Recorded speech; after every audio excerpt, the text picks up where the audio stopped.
సంగారెడ్డి జిల్లా నారాయణఖేడ్లో విద్యా మౌలిక వస్తుల కల్పనలో సంపంగి గ్రూప్ సరికొత్త అధ్యాయాన్ని సృష్టించింది.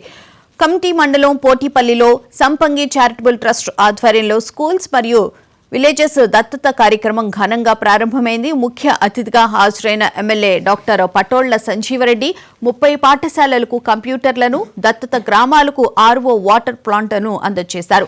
గ్రామీణ విద్యార్థులకు ఆధునిక సాంకేతికతను అందించడం అభినందనీయమని ఎమ్మెల్యే కొనియాడారు. భవిష్యత్తులో విద్యార్థుల విద్యాభివృద్ధికి, గ్రామాల ప్రగతికి సంపంగి గ్రూప్ నిరంతరం తోడు ఉంటుందని సంస్థ చైర్మన్ రమేష్ సంపంగి, సీఈఓ సురేష్ సంపంగి వెల్లడించారు. లేదా సర్పంచ్లు ఎవరైతే ఉన్నారో స్టేజ్ దగ్గర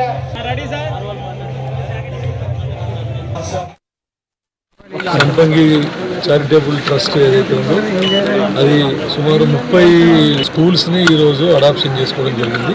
దత్తత తీసుకొని అక్కడ వారికి అందరికీ కూడా కంప్యూటర్ సిస్టమ్ని ఇవ్వడం జరిగింది. ఈ తెలంగాణ తెలుగు అసోసియేషన్ వారి తరఫున సంపంగి చారిటబుల్ ట్రస్ట్ తరఫున ఈ కార్యక్రమాన్ని ఏర్పాటు చేసి వాళ్ళు ఎన్ఆర్ఎస్ అందరూ కూడా మనకి ఇక్కడ మన ఏరియాలో నారాయణఖేడ్ నియోజకవర్గంలో సంపంగి చారిటబుల్ ట్రస్ట్ ద్వారా చేపట్టే కార్యక్రమాలకు వారు కూడా సపోర్టింగ్ గా ఉన్నారు. ఇక్కడ ఇది ఒకటే కాకుండా ఎడ్యుకేషన్ ఫీల్డే కాకుండా హెల్త్, తర్వాత ఆర్గానిక్ ఫార్మింగ్, ముఖ్యంగా సేంద్రియ వ్యవసాయాన్ని ప్రోత్సహించాలనే ఉద్దేశంతో సేంద్రియ పంటలను ఎంకరేజ్ చేయాలని మీరు ఎక్స్పెరిమెంటల్ బేసిస్ మీద ల్యాండ్ కొనుక్కొని అవన్నీ పండిస్తూ ఉన్నారు. ఇప్పుడే చెప్పిన పల్సెస్ కూడా మేము పప్పు దినుసులు ఆల్రెడీ మేము ప్యాక్ చేసి ఇస్తాం సార్. ఇక్కడ ఒక లీజ్ తీసుకున్నాం. ఇక్కడ దాని మీద రైతులందరికీ కొత్తపల్లి గ్రామం మరియు కిషన్ నాయక్ తండాని టోటల్గా దత్తత తీసుకొని ఆ విలేజ్లో కావాల్సిన ఇన్ఫ్రాస్ట్రక్చర్, తర్వాత స్కూల్కి కావాల్సిన ఫెసిలిటీస్ అన్ని కూడా ప్రొవైడ్ చేస్తామన్నారు. నేను సంపంగి group of company CEO and మా బ్రదర్ సంపంగి ఈజ్ చైర్మన్ ఆఫ్ సంపంగి గ్రూప్. సో ఈరోజు మేము సంపంగి చారిటబుల్ ట్రస్ట్ ద్వారా మేము ఒక 30 స్కూల్స్ నారాయణఖేడ్ నియోజకవర్గంలో ఒక 30 స్కూల్స్ని దత్తత తీసుకోవడం జరిగిందండి.